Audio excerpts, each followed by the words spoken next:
curieux, et ben, je suis très content de vous retrouver une fois de plus sur la chaîne JFR 900 Drone Review. On se retrouve aujourd'hui pour parler un peu drone.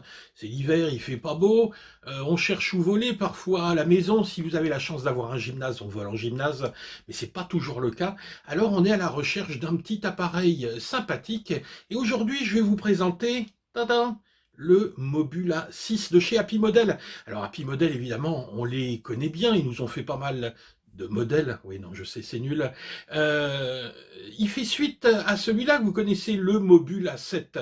Le Mobula 7, il venait directement en concurrence avec les bêta FPV, et ce petit Mobula ici, ben, il va venir encore une fois en concurrence avec les bêta FPV, celui-là en l'occurrence le Meteor 65, mais il va aller aussi jouer un petit peu sur les plates-bandes de IMAX avec son Tiny Hawk 2, donc ben, toujours avec la même politique chez Happy Model et avec leur Mobula, avoir des machines simples à utiliser, des machines puissantes et surtout des machines efficaces qui partent pas dans tous les sens dès qu'on met un petit peu les gaz, ce qui était le cas chez les bêta FPV à mon sens, avec, bah oui, parce que c'est bêta FPV qui a inventé le Yo Washout. Vous irez voir dans le lexique un petit peu ce que c'est que ce truc. Bien, donc une petite présentation, je vais pas faire trop de blabla parce qu'on m'a reproché de faire beaucoup de blabla. Je sais, il y en a qui se foutent à poil pour faire le buzz, mais moi, mon truc, c'est le blabla. Allez, on y va avant que je dise trop de bêtises. C'est parti pour l'unboxing et ensuite on regardera un petit peu ce que la bête a dans les entrailles. Allez, on y va. Allez, on y va pour l'ouverture de ce paquet qui vient juste d'arriver. Vous voyez, c'est pas un paquet bien gros, mais on n'attend pas non plus un gros appareil. Alors, voyons. Qu'est-ce qu'on a là-dedans? Le voici, le voilà, le Mobula 6. Donc vous voyez, une toute petite boîte, bah oui, à la hauteur de la taille de cet appareil. Alors qu'est-ce qu'on a sur la petite boîte? Alors première chose, faites bien attention en commandant votre appareil à bien choisir la bonne version moteur. Et ici, vous voyez, on est en 25 000 kV et bien faire attention au récepteur que vous choisissez. Donc ici, le choix, c'était le choix du récepteur FR Sky. Alors, qu'est-ce qu'on a dans cette toute petite boîte? On va voir ça ensemble. Allez, c'est parti. Bon, bah, emballage minimaliste, hein, papier à bulles, l'appareil. Ah, c'est pas mal ça. Regardez.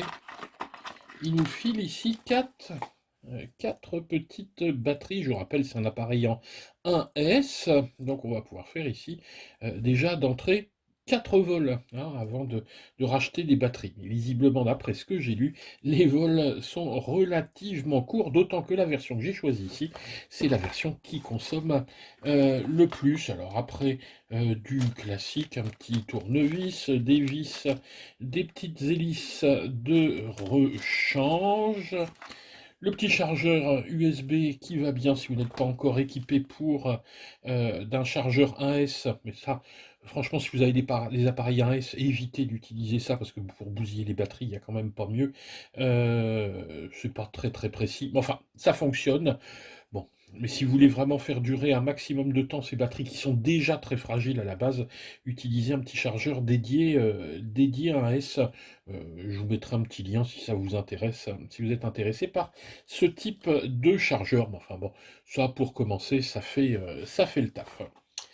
Ensuite, qu'est-ce qu'on a d'autre? Bah, classique, hein, chez Happy Model, la petite notice. Alors, les notices chez Happy Model, elles sont sympas parce que vous avez vraiment toutes les données techniques qui vous intéressent pour l'installation, mais ensuite, quand il s'agira de faire de la réparation, quand vous voudrez changer un moteur, quand vous voudrez modifier quelque chose, vous avez les données ici Betaflight, les données sous ici BLLI, bref, hein, vous avez tout ce qu'il faut pour installer l'appareil, mais moi je vais vous montrer un petit peu comment ça se passe ensuite. Allez, bah, on va quand même regarder le petit Mobula 6. Et le voilà. Ah oui, quand je dis petit, Regardez, dans ma main, il est vraiment petit.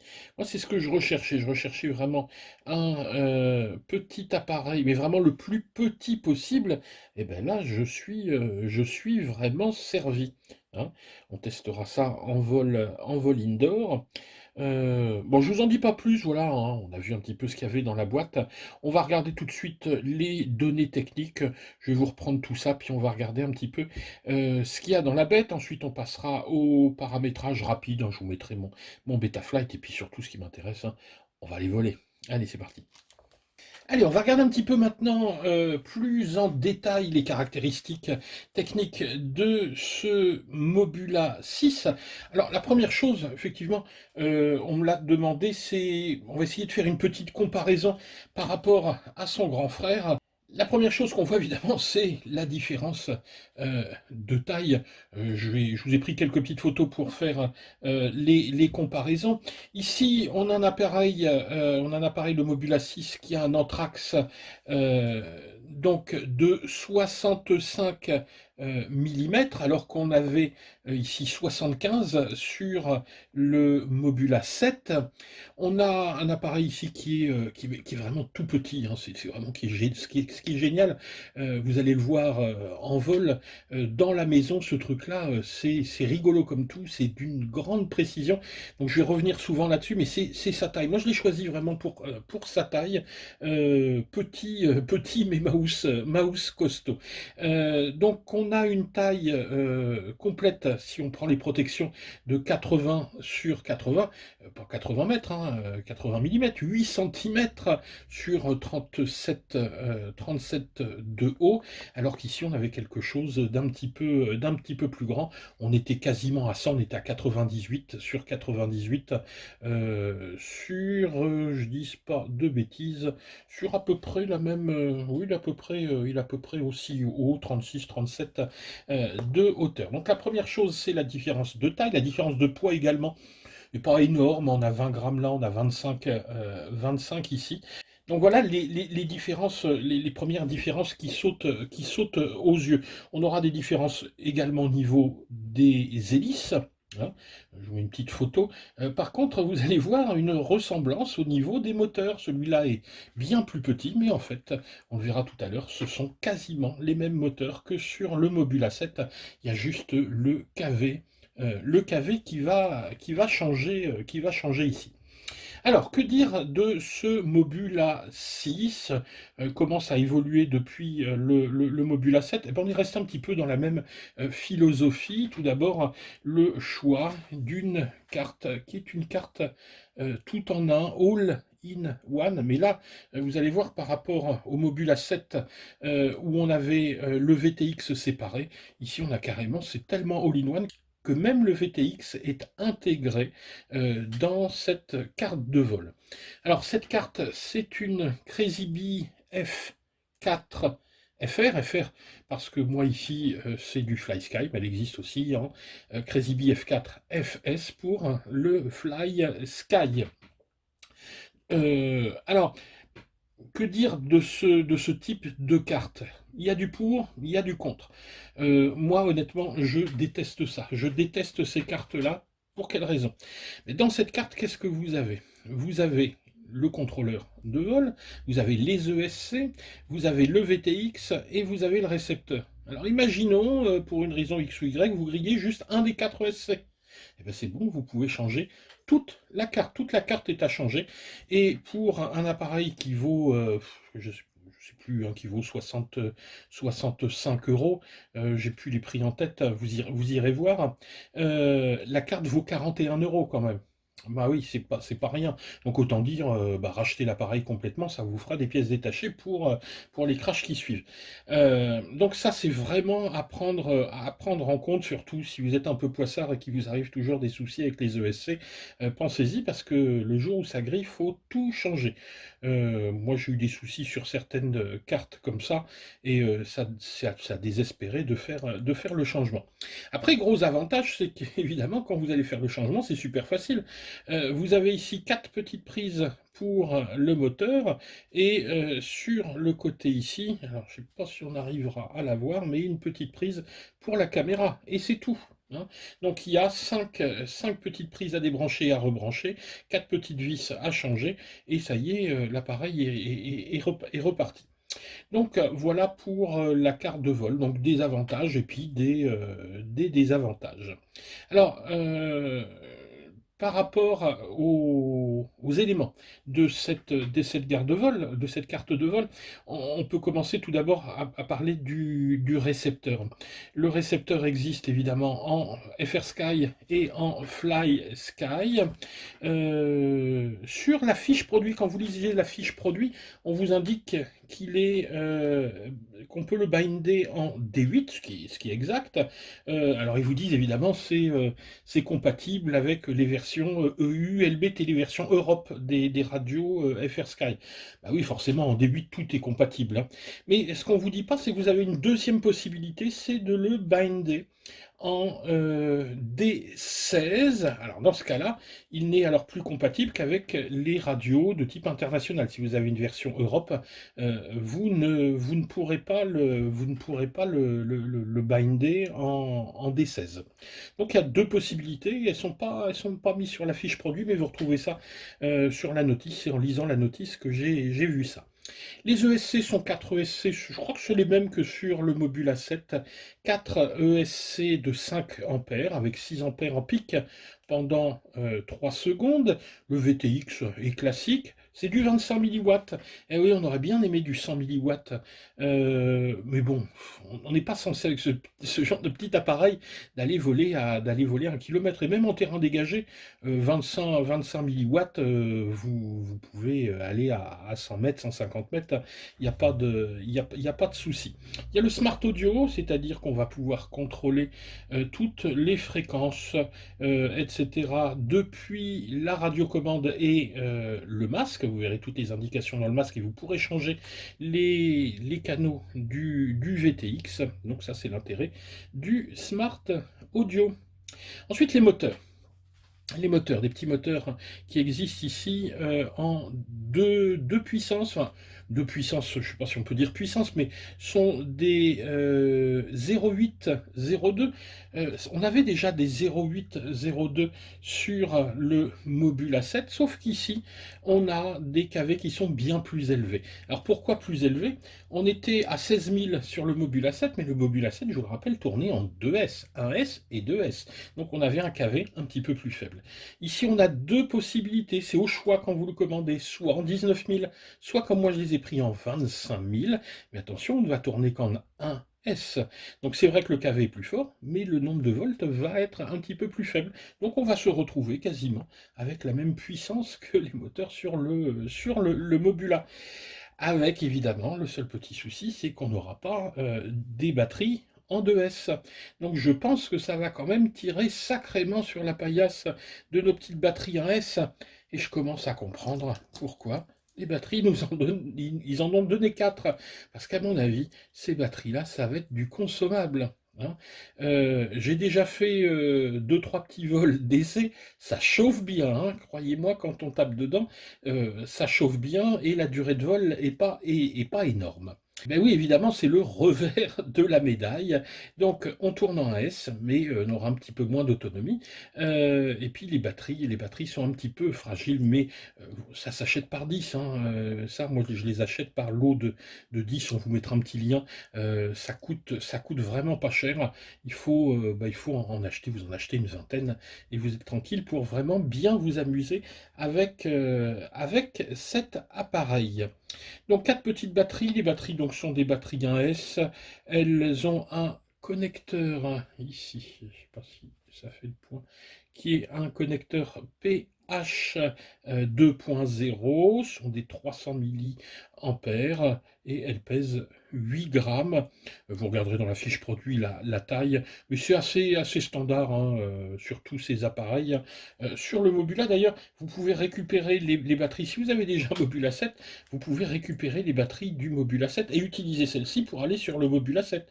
Sauf que sur le Mobula 7, on les mettait par deux. On avait deux connecteurs ici. On va se mettre là-dedans, dans le petit emplacement. Ça passe d'ailleurs bien mieux que sur le Mobula, hein. Le Mobula, c'était un peu tricky, hein, pour rentrer les batteries. Ici, ça va vraiment tout seul. C'est assez sympa. On va terminer en regardant, en jetant un petit coup d'œil sur la caméra. La caméra, c'est une Runcam Nano 3. Elle est vraiment minuscule. C'est vraiment tout petit. C'est bien foutu quand même. Enfin, moi, je suis quand même assez toujours impressionné parce qu'ils arrivent à mettre dans un si petit espace un appareil avec le retour vidéo, moteur brushless, etc., qui tient dans la main. Voilà, hein, donc ce qu'il y avait à retenir et à découvrir sur ce petit Mobula 6, je ne vais pas vous embêter plus. Ah oui, j'ai oublié, les hélices, hein, ici on a de la Tripal, c'est de la Gemfan, hein, on compare aussi avec le Mobula 7, c'est évidemment, ça n'a plus rien à voir. On est sur de la Gemfan 12-19, c'est de la Tripal avec un petit axe en 1 mm, c'est entré en force. Bah oui, là, faut faire attention, hein, à la façon dont on va les sortir pour pas tout arracher. La frame, ouais, faut quand même deux petits mots sur la frame. Là, j'émettrais des doutes quand même, hein. Regardez, si vous le commandez, commandez peut-être une frame avec. Dès qu'on appuie dessus, j'ai essayé tout à l'heure de le prendre rien que dans la main, alors qu'il était au ralenti. Tout de suite, la frame touche on sent que ça touche les hélices, hein. C'est du chewing-gum ce truc-là. Alors peut-être que ce sera mieux, ça évitera que ça se casse. Faudra voir à l'usage. La canopie, elle, par contre, est pas mal.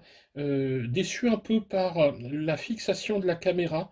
Il y a une petite mousse en dessous pour fixer la caméra, ce qui fait que la caméra, on peut pas l'incliner. Que dire de plus? Ah oui, vous avez peut-être remarqué, enfin oui, il faudrait quand même avoir l'œil, hein, mais que les hélices sont installées à l'envers, hein, par rapport à d'habitude, tout simplement parce que les moteurs sont en prop out, c'est-à-dire qu'ils tournent non pas vers l'intérieur, mais vers l'extérieur, hein. Prop out, hélice vers l'extérieur. Pareil ici, au lieu de revenir comme ça d'habitude dans le sens habituel. Voilà, donc pour la petite revue technique rapide de ce Mobula 6, ce qu'on va faire, c'est que je vous montre également très très vite le Betaflight derrière. En fait, tout est quasiment déjà installé dessus. Et puis ensuite, on ira voler. Pareil, hein, je vous donnerai un petit peu mes premières sensations de vol. On ira faire un petit tour, je pense, en gymnase. Ce sera le mieux parce que là dehors, il pleut comme vache qui pisse, mais c'est normal, on est en Normandie.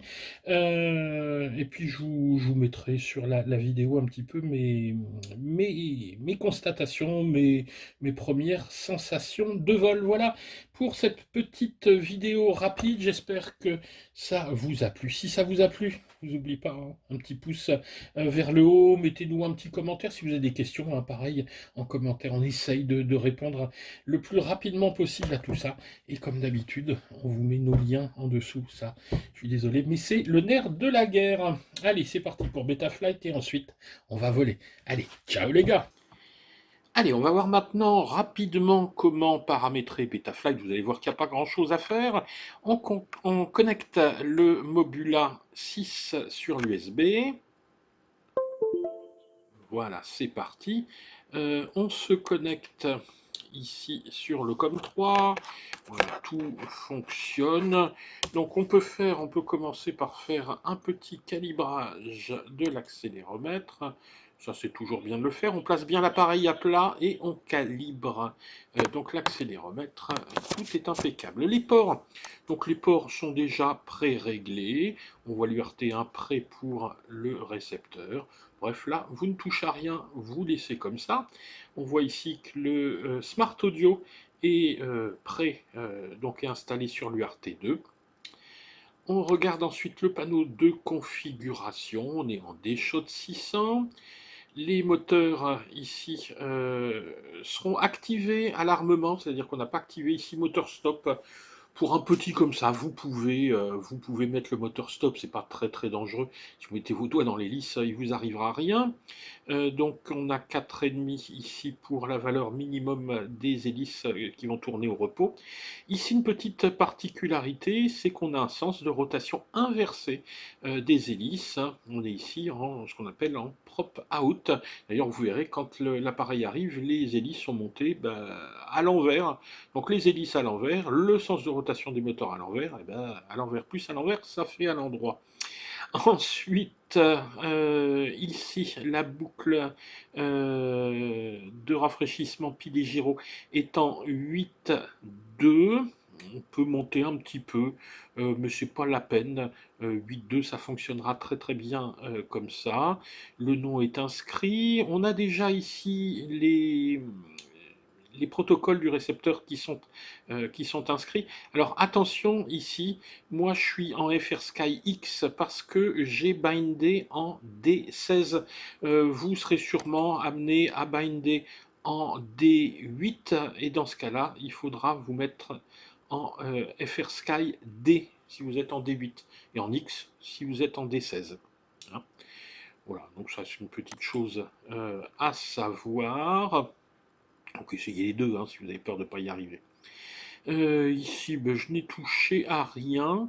L'air mode, oui, je crois qu'il y avait l'air mode permanent, je l'ai retiré, l'air mode, parce que vous allez voir ensuite dans mes modes de vol, moi je suis assujetti à un inter, donc je l'ai viré l'air mode ici. Le beeper sur les moteurs sont cochés ici, donc on pourra avoir alors, il n'y a pas de beeper sur l'appareil, mais les ESC se mettront à sonner avec un inter. Et quand vous perdrez la connexion, etc., si vous perdez l'appareil, voilà, et puis tout ça est sélectionné, il n'y a rien d'autre, je regarde, non, j'ai tout, bon, voilà, hein, donc j'ai touché à rien d'autre. Les PID, alors les PID, on va voler avec les PID de base, moi j'ai juste changé les super rates, hein, les rates, ici rates, je change pas, je change juste super rates pour faire tourner l'appareil un petit peu plus vite sur lui-même, je mets un tout petit peu d'expo, donc ici vous arrivez avec des valeurs qui sont à 0,70, moi je suis passé à 0,81, ici on est à 0, moi je suis passé à 0,10, et j'ai juste augmenté un petit peu cette valeur-là à 65, c'est tout. Au niveau du récepteur, alors il est possible qu'il arrive et que les commandes soient pas les bonnes, soient pas tout à fait les bonnes. Dans ce cas-là, si vous êtes en FrSky, vous choisissez ça. Si vous êtes en en FlySky, pardon, vous choisissez les valeurs ici par défaut. Voilà. Donc moi je suis passé en FrSky. On voit que le quad bouge un tout petit peu. Alors si on veut le stabiliser, on va juste rajouter un petit peu de Deathband, on enregistre. Hop. Et normalement, il doit... On va mettre un petit peu plus. Voilà, hein, ça se stabilise. Bon, de toute façon, honnêtement, ça ne se change pas. Hein, vous voyez qu'ici, tout fonctionne bien, il n'y a pas de souci, et dans le bon sens. Ensuite, les modes. Alors moi j'ai un premier inter pour l'armement, mon inter 1 ici. Tac, tac. Ensuite, j'ai donc sur mon inter 2, quand l'inter est en haut, je suis en angle, c'est-à-dire en totalement stabilisé. Quand je passe en position intermédiaire, donc c'est sur celui-ci, hein, voilà, donc je passe ici en horizon, c'est-à-dire en mode stabilisé, mais qui permet de faire des rolls. Et enfin, quand je pousse l'inter en bas, j'arrive ici dans une zone où je suis ni en angle ni en horizon, donc je suis en accro. Hop. Ensuite, le beeper, j'ai un beeper sur le 3 qui est ici. J'ai pas de batterie donc il sonne pas. Et j'ai rajouté pour la position basse de c'est un inter 3 positions. Pour la position basse, j'ai mis le même inter pour retirer l'OSD. Ce qui va permettre, voilà, quand je vais mettre en position basse, il ne va pas biper. Et il n'y aura plus d'OSD sur l'écran. Donc comme ça, si je veux filmer un petit peu sans voir l'OSD, ça peut être un petit peu, ça peut être sympa. Hein. Bon, c'est gadget, hein, ça, honnêtement. Hein. Donc ça permet, quand vous faites un DVR, si vous voulez pas ici, si vous voulez pas qu'on voit tout ce qui est écrit sur votre écran, vous retirez l'OSD et vous pouvez faire un DVR sans l'OSD. L'air mode, alors l'air mode, il est sur ici mes modes de vol, c'est-à-dire que voilà, quand je vais être en angle, je n'ai pas d'air mode. Par contre, quand je vais être en horizon ou quand je vais être en accro, j'aurai de l'air mode. Enfin, on termine avec le l'anti-turtle ici, donc le retournement. Si je tombe sur le dos, il faut que je puisse me retourner. Et donc là, c'est mon dernier inter ici, le 4, tac, qui est un inter non permanent. Et quand j'appuie, vous voyez, hein, il va placer en mode anti-tortue. Et voilà, c'est tout. Donc, ça c'est vraiment du classique. L'OSD, enfin, pour terminer, j'ai juste placé les valeurs qui m'intéressaient comme d'habitude. Et ici, on peut, vous voyez, les déplacer et les mettre où on veut sur l'écran. Donc ensuite, quand je volerai, ben, j'aurai le nom de l'appareil ici, le RSSI, le temps de vol, la tension de la batterie et puis l'alerte. Voilà, c'est tout. Vous voyez, il n'y avait pas grand-chose à faire. On déconnecte et puis, puis on va pouvoir aller voler, il n'y a pas de souci. Allez, c'est parti pour le vol.